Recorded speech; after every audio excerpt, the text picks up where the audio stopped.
Hello guys, welcome back to my channel. कैसे हैं आप सब। शाओजन 4 फाइनलिस्ट से कहता है कि 1 महीने बाद आप सब शाही महल में इकट्ठे होंगे, जहां से हम सब baptism of blood mist Holi land में जाएंगे।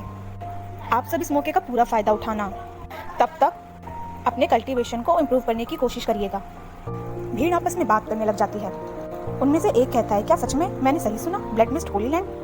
ट्रेडिशन के अनुसार जो लोग चुने जाते हैं वो लोग एडवांस हेवन लेवल पर होते हैं, लेकिन इस बार ऐसा क्यों नहीं हुआ? बैप्टिज्म के बाद 5 किंगडम्स के बीच में कंपटीशन होता है, जिसकी प्रिपरेशन के लिए हर साल क्वालिफाइड लोगों को चुना जाता है। अरे सुना तुमने, देखा तुमने इन्होंने क्या कहा? ये लोग ब्लड मिस्ट होली लैंड जाएंगे। ये चारों तो बहुत लकी हैं कि इन लोगों को ये मौका मिला। हम लोग तो वहाँ नहीं जा सकते। चिंचन कहता है, ब्लड मिस्ट होली लैंड बहुत ही सुना सुना सा लगता है। क्या ये होली लैंड डेमोनिक एसेंसर्स के माउंट पर है, जो कल्टीवेटर के लेवल्स को बूस्ट करता है? वही blood mist Holi land 5 kingdoms के नॉर्थ वेस्ट की ओर एक माउंटेन रेंज है, जिसे माउंट ऑफ डेमोनिक एसेंसर्स कहा जाता है, जो कई सारे ब्लड बीस्ट और उससे भी ज़्यादा खतरनाक जीवों से भरा हुआ है। हर साल कई कल्टीवेटर्स इस माउंटेन में ब्लड बीस्ट का शिकार करने के लिए एंटर करते हैं। और ब्लड मिस्ट होली लैंड एक बहुत ही डरावनी जगह है, जो डेमोनिक एसेंसर्स के माउंट की गहराइयों में है। 100 साल पहले जाओ किंगडम की एक आर्मी, जो कि 5 किंगडम में से एक है, ब्लड मिस्ट होली लैंड में गई थी। वहां जाने के बाद जाओ आर्मी की शक्तियां पीक पर पहुंच गई थी। जाओ किंगडम ने ये सीक्रेट छुपाने की कोशिश की, लेकिन किसी तरह से ये खबर बाहर निकल गई। जब बाकी की 4 किंगडम्स को ये पता चला, तब एक खूनी वॉर शुरू हुआ, जहां कई सारे एलाइट्स की हत्या हुई। सभी 5 किंगडम ने अपने सबसे अच्छे और टॉप लोगों को खो दिया। कोई भी किसी को हरा नहीं पाया। तब 5 किंगडम्स के लीडर्स इकट्ठे हुए और उनके बीच में एक एग्रीमेंट तय हुआ कि हर 5 सालों में ब्लड मिस्ट होली लैंड को ओपन किया जाएगा। हर किंगडम अपने जीनियस को वहां भेजेंगे। फिर उन लोगों में कॉम्पिटिशन होगा, जीतने वाले को ही टॉप पर माना जाएगा। लिंगशन कहती है, बैप्टिज्म एक्सेप्ट करने के लिए हमें हेवन लेवल पर पहुंचना होगा। वांग चिंगमन कहता है कि उसने कभी सोचा नहीं था कि उसे भी वहां जाने का मौका मिलेगा। ली चिंगफोंग चिंचन से कहता है कि इस बार तुम लकी थे कि जीत गए, लेकिन बैप्टिज्म में जाने के बाद मैं डेफिनेटली तुमसे जीतूंगा। जरूर, पूरी कोशिश करूंगा। यूची सोचती है कि चिंचन ने ऐसा क्या किया है कि मास्टर लियांग यू हम पर इतने दया दिखा रहे हैं। चिंचन ने तो कहा था कि चिंचन ने मास्टर लियांग यू को गुस्सा दिलाया है। इसका मतलब वो झूठ बोल रहा था। लॉर्ड कांग भी चिंचन की तारीफ करते हैं और वो उसे लिंगशन को कुछ चीज़ें सिखाने के लिए कहते हैं। फिर वो लिंगशन से कहते हैं कि तुम्हें चिंचन के साथ ज़्यादा वक्त बिताना चाहिए। लियांग यू कहता है, चिंचन अगर तुम्हारे पास टाइम हो तो प्लीज़ पैलेस ऑफ इंस्ट्रूमेंट में आना और हो सके तो अपनी गाइडेंस प्रोवाइड कराना। यूची के लुक देने पर वो लिंगशन का नाम ले देता है। लॉर्ड कांग कहते हैं कि मैंने सुना है आप लोग वेस्ट में शिफ्ट हो गए हो। वो एरिया जो है बहुत ही पुराना है और अनसेफ है। ईस्ट सिटी में मेरे पास एक घर है, ठीक मेरे मैंशन के बगल में। अगर आप चाहें तो वहाँ रहने आ सकते हैं। लेकिन यूची मना कर देती है। लेकिन अगर किसी ने भी आपको या चिंचन को हर्ट करने की कोशिश की तो ये बुरा होगा। लियांगू लॉर्ड कांग से कहते हैं कि आप अपने कुछ सिपाहियों को उनकी रक्षा करने के लिए वहाँ भेज दें। इस पर लॉर्ड कांग कहते हैं कि वो इंपीरियल गार्ड के कमांडर हैं। कैपिटल में रह रहे लोगों की रक्षा करना उनका फर्ज है। चिंचन लॉर्ड कांग की बात पे एग्री करता है। लिंगशन कहती है कि चिंचन, मेरे पिताजी ने जो भी कहा उसको दिल पर मत लेना। इस पर चिंचन पूछता है कि तुम्हारा मतलब घर देने से था? लिंगशन कहती है, बिल्कुल नहीं, मेरे डैड तो बहुत ही सिंसियर हैं। उन्हें तुम्हें घर देने का मकसद नेक है। इस पर चिंचन पूछता है, तो फिर मुझे क्या दिल पे नहीं लेना है? लिंगशन कुछ बोल ही नहीं पाती है। वो कुछ नहीं कह के वहाँ से चली जाती है।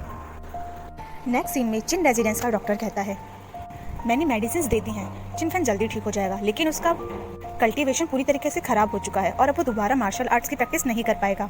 जाओ फेंग पूछती है कि क्या सच में कोई इलाज नहीं है? डॉक्टर कहते हैं कि जहाँ तक मैं जानता हूँ कोई उम्मीद नहीं है, लेकिन मैंने सुना है ग्रेड 6 की डैन मेडिसिन एनर्जी पूल को ठीक करने में मदद कर सकती है, जिसके बाद आप कल्टीवेशन की प्रैक्टिस दोबारा कर सकते हैं। लेकिन ये मेडिसिन बनाना मेरी कैपेबिलिटी से बहुत दूर है। जाओ फेंग कहती है, ग्रेड 6 की दान मेडिसिन, शुआन किंगडम में बेस्ट मेडिसिन रिफाइनर भी ग्रेड 4 का ही है। ग्रेड 6 की दान मेडिसिन तो पूरे 5 किंगडम्स में भी नहीं मिलेगी। जाओ फेंग चिन योंग से पूछती है कि रिजल्ट का क्या हुआ। चिन योंग बताता है कि चिंचन ली चिंगफांग को हराकर नंबर 1 बन गया है। पहले मुझे भी यकीन नहीं हुआ था, लेकिन मैंने बहुत सारे लोगों से पूछा तो पता चला कि ये सच है। इसके अलावा 1 महीने बाद उसे blood mist Holi land baptism में जाने का मौका भी मिला है। चिनफेंग कहता है, माँ चाहे कुछ भी हो जाए आपको मेरा बदला लेना ही पड़ेगा। इस पर जाओफेंग कहती है कि चिंता मत करो, जिसने तुम्हें चोट पहुंचाई है वो एक हॉरिबल मौत मरेगा। जाओफेंग अपने भाई किंग ऑफ फिनलैंड के मेंशन में जाती है। वो जाओजन से कहती है कि आपको मेरी हेल्प करनी ही पड़ेगी। आपको अपने भांजे का बदला लेना ही पड़ेगा। कुछ है जो आप नहीं जानते। चिन यूची के बेटे ने फैन का एनर्जी पूल डिस्ट्रॉय कर दिया। अब वो कभी मार्शल कल्टीवेशन की प्रैक्टिस नहीं कर पाएगा। उसमें और एक अनाड़ी में अब क्या ही अंतर बचा है। वो अभी भी बेड पर लेटा हुआ है। भाई, तुम हमारे किंगडम में हाई रैंकिंग ऑफिशियल हो। अगर तुम ऑर्डर दोगे तो वो बास्टर्ड जरूर जिंदा नहीं बचेगा। मैं जानती हूँ कि तुम भी फैन से बहुत प्यार करते हो। मेरी मदद करो। चिनचैन हमेशा से इतना वीक और यूजलेस था, लेकिन अचानक से ही इतना पावरफुल हो गया। जरूर कोई तो गड़बड़ है। जाओसन कहता है, ता मत करो, मैं चिनचैन की इन्वेस्टिगेशन करूंगा। लिंगन का किंग होने के नाते मैं हजारों सैकड़ों सिपाहियों को ऑर्डर दे सकता हूँ। मैं भी चिन फैमिली का रिलेटिव हूँ, मेरे पास भी कई सारी पावर्स हैं। मिस्टर चिन बेइतियान को ही देखो, वो शाही सेना के सुप्रीम लीडर हैं। वो पिछले 10 सालों से वापस नहीं आए हैं। हम दोनों की ही फैमिली बहुत बड़ी है, जिनके बारे में बहुत सारे गॉसिप्स होते हैं, इसलिए हमें ध्यान रखना होगा। चिनचैन ने कॉम्पिटिशन जीता है और वो एक यंग टैलेंट भी है। किंग ऑफ लिंगवू शाओजन ने उसे पर्सनली चुना है। इसके अलावा वो चिन बेइतियान का ग्रैंड सन भी है। तुम्हारे जैसी साधारण औरत के पास कोई हक नहीं है। इस पर जाओफेंग कहती है, तो क्या मैं उस बास्टर्ड को ऐसे ही जाने दूं? जाओजेन कहता है कि अभी शुआन किंगडम को टैलेंट की जरूरत है। जब चिनचैन बैटल ग्राउंड में जाएगा तो वो हमारी चिन फैमिली के लिए ग्लोरी लेकर आएगा। परिवार की फैमिली लीडर होने के नाते तुम्हें ये सब छोड़ देना चाहिए। जाओफेंग कहती है, हमारी चिनचैन फैमिली ने इतने सालों तक उन दोनों को झेला है, क्या अभी भी मेरी कोई हैसियत नहीं? जब उन्होंने चिनचैन को यहाँ रहने दिया मैंने कुछ नहीं कहा, और अब वो मेरे सामने मेरे ही बेटे को चोट पहुंचा रहे हैं। अगर तुम मेरी हेल्प नहीं करना चाहते तो कोई बात नहीं, मैं खुद अपनी हेल्प करूंगी। ये कह के जाओफेंग वहाँ से चली जाती है। जाओफेंग बटलर चिनयोंग से कहती है, जाओजन ने मेरी हेल्प करने के लिए मना कर दिया है, इसलिए अब मैं सिर्फ तुम पर भरोसा कर सकती हूँ। अगर तुम ये काम करते हो तो मैं तुम्हें तुम्हारी फैमिली के पास वापस भेज दूंगी और तुम अपनी बाकी की पूरी जिंदगी अपनी फैमिली के साथ बिता सकते हो। लेकिन ध्यान रखना, अगर तुम फिर से फेल हुए तो तुम कभी अपनी फैमिली से नहीं मिल पाओगे। चिनयोंग एग्री करता है, लेकिन वो मनी मन चिन यूची और चिनचैन से माफी भी मांगता है कि जब तक आप दोनों जिंदा रहोगे इस परिवार में कभी शांति नहीं आएगी। चिन बेइतियान पूरे शुआन किंगडम की आधी सेना को लीड करता है। उनकी बैटल की अचीवमेंट्स आउटस्टैंडिंग हैं। कुछ साल पहले चिन फैमिली का सदस्य चिन फैंग 14 साल की उम्र में अर्थ लेवल के एडवांस पर पहुंच गया था। आर्मी ज्वाइन करने के बाद से उसने बहुत अच्छा काम किया और अब वो आर्मी का नंबर 1 कैप्टन बन गया है। और अब चिन फैमिली के पास चिनचैन है, जिसने कॉम्पिटिशन जीता है। प्रेसिडेंट दोंगफांग चिन कहता है कि मैंने सुना है कि चिन फैमिली ने चिनचैन को घर से बाहर निकाल दिया है। उनकी फैमिली में कोई इशू चल रहा है, लेकिन उन्होंने खुद ही अपना एक हाथ काट दिया है। अगर वो इसी तरह चिनचैन को ट्रीट करेंगे तो किंग ऑफ माइट चिन बेइतियान को कैसा लगेगा? मिस्टर चू कहते हैं कि जाओफेंग ने गे होंग को ब्राइब दी। उसने चिनचैन के खिलाफ साजिश रची। इसकी रिपोर्ट मैंने पहले ही महाराज को दे दी है। जहाँ तक मुझे लगता है इस समय चिन युन होंग शाही अदालत में ही होगा और महाराज उसे डांट रहे होंगे। दोंगफांग चिन कहता है कि चिनचैन वाकई बहुत टैलेंटेड है। मिस्टर चू, उसका अच्छे से ख्याल रखना। इस पर मिस्टर चू कहते हैं कि मेरे को जानना है कि आपको उसकी इतनी परवाह क्यों है। क्या आप उसे अपना डिसिपल बनाना चाहते हैं? इस पर दोंगफांग चिन कहता है कि चिनचैन को मेरा नहीं बल्कि मुझे चिनचैन का शिष्य बनना चाहिए। मिस्टर चू दोंगफांग चिन को हैरानी भरी नजर से देखते हैं कि आप उसका शिष्य बनेंगे। अगले सीन में महाराज चिन युन होंग से कहते हैं, पूरे शुआन किंगडम पे स्टार एकेडमी हाई पोजीशन पर है। अनगिनत नोबल मैंस, यहाँ तक कि प्रिंस और प्रिंसेस भी वहाँ कल्टीवेशन की प्रैक्टिस करते हैं। तुम्हारी फैमिली ने स्टार एकेडमी के रूल्स तोड़ने की हिम्मत कैसे की? चिन युन होंग, क्या तुम्हें अपनी गलती का एहसास भी है? चिन युन होंग कहता है कि महाराज मुझे इस बारे में कुछ भी नहीं पता है। जब मैं घर जाऊंगा तो पूरी छानबीन करूंगा, उसके बाद मैं स्टार एकेडमी को एक प्रॉपर जवाब दूंगा। महाराज उसे 3 दिन का वक्त देते हैं। इसके अलावा वो युन होंग की 1 साल की सैलरी भी काट लेते हैं। बेचारा चिन युन होंग। युन होंग चिनफैंग की हालत देखता है तो जाओफेंग उससे कहती है कि देखा तुमने उस चिनचैन ने क्या किया, अब हमारा फैन कभी भी कल्टीवेशन की प्रैक्टिस नहीं कर पाएगा। युन होंग कहता है, जब तुमने गे होंग से कांटेक्ट किया तो क्या तुम उससे पर्सनली मिली थी? जाओफेंग कहती है, नहीं, मैं उससे कभी पर्सनली नहीं मिली, बल्कि वो चिनयोंग था। क्या बात बहुत ज्यादा बढ़ गई है? युन होंग कहता है, तुम्हें पता है कि स्टार एकेडमी शुआन किंगडम में हाई पोजीशन पर है। जब महाराज यंग थे तब उन्होंने भी स्टार एकेडमी से ही कल्टीवेशन की शुरुआत की थी। उस बुढ़े चू वेइचैन ने महाराज के सामने कई सारी बातें कही। अगर हम इस समस्या को पूरी तरीके से हैंडल नहीं कर पाए तो इसका अंजाम ठीक नहीं होगा।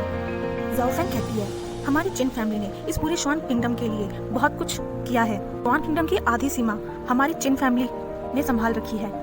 मुझे नहीं लगता महाराज इतने निर्दयी होंगे। युन होंग कहता है, तुम्हें कुछ नहीं पता, क्योंकि हमारी फैमिली ने मिलिट्री में कई सारे अचीवमेंट्स किए हैं, इसलिए हमें ज्यादा सतर्क रहना है। हमारे बेटे चिन फैन ने जाओ किंगडम की 10,000 सेना की टुकड़ी को हराया है। अगर उसकी जगह कोई और होता तो अब तक जनरल बन चुका होता। लेकिन चिनफैंग अभी तक सिर्फ एक कैप्टन ही है। तुम्हें अभी भी समझ नहीं आया? इतने सालों से सब कुछ संभाल रहा हूँ, लेकिन तुमने सब कुछ बिगाड़ दिया। दाओफेंग पूछती है कि अब हमें क्या करना चाहिए। इस पर जिन यूनहोंग कहता है, हम कर भी क्या सकते हैं महाराज, और चू वेईचेन का गुस्सा शांत करने के लिए हमें किसी पर तो इल्जाम लगाना ही होगा। हम सारा आरोप जिन योंग पर लगा देंगे। दाओफेंग से पूछता है कि जिन कहाँ है, उसे बुलाओ। दाओफेंग का एक्सप्रेशन देखकर यूनहोंग पूछता है कि अब तुमने क्या कर दिया? क्या तुम हमारी पूरी फैमिली को ही बर्बाद करना चाहती हो? उस बास्टर्ड ने हमारे बेटे को घायल किया है। मैंने जिन को भेजा है उसे खत्म करने के लिए। मेरे बेटे की ये हालत करके वो कैसे चैन से जी सकता है? तब वो ही नहीं, उसके साथ साथ चिन्यूची भी मरेगी। यूनहोंग वहाँ से जाने लगता है तो दाओफेंग कहती है कि अब तो बहुत देर हो चुकी है। जिन योंग 2 घंटे पहले यहाँ से निकल चुका है। अगर तुम अब वहाँ गए तो खुद ही मुसीबत में पड़ जाओगे। अगर मैंने उसे बहुत पहले ही मार दिया होता तो आज मेरे बेटे की ऐसी हालत नहीं होती। यूनहोंग कहता है जो होना था हो गया, अब कोई और रास्ता नहीं है। वो सिपाही को बुलाकर कहता है कि जो जिन योंग के सर्वेंट्स हैं उन्हें बुलाए, अपने एल्डर्स को बुलाए, हमें अभी एक फैमिली मीटिंग करनी होगी। यूनहोंग कहता है कि फैमिली मीटिंग में वो ये अनाउंस करेगा कि जिन योंग ने सीक्रेटली यूहोंग से कांटेक्ट किया और चिनचैन के अगेंस्ट साजिश की। इसके अलावा स्टार अकेडमी को संतुष्ट करने के लिए जो भी उसके क्लोज थे उन सबको पनिश करना पड़ेगा। ये सुनकर दाओफेंग को सदमा लगता है, लेकिन यूनहोंग कहता है मैं तुम्हारे फैलाए हुए रायते को समेट रहा हूँ। मैं अभी इसी वक्त महाराज के पास जा रहा हूँ और सारा इल्जाम जिन योंग पर लगाने वाला हूँ। बस इस सबसे महाराज का गुस्सा ठंडा हो जाए। श्री हाउस से एक पर्सन ली चिंगफांग से मिलने आता है और उससे पूछता है कि चैंपियनशिप हार के उसे कैसा लगा। ली चिंगफांग कहता है कि यह सिर्फ एक एक्सीडेंट था। चिनचैन उतना भी सिंपल नहीं है जितना कि तुम्हें लगता है। तुम लूजर हो, एक्सक्यूज ढूंढना बंद। ली चिंगफांग कहता है मुझ पर इल्जाम लगाना बंद करो, तुम बस एक इनफेमस किलर हो। मुझसे दोस्ती करना तो तुम्हारे लिए एक ब्लेसिंग है। अगर तुम वो दान मेडिसिन वापस चाहते हो तो मैं तुम्हें उसकी कीमत दे दूंगा। वो पर्सन ली चिंगफैंग से कहता है कि अब से सैडुसली हाउस तुम पर नजर रखेगी। तुम्हारे पास सिर्फ 2 ही रास्ते हैं, या तो हमारे लिए काम करो या फिर मरो।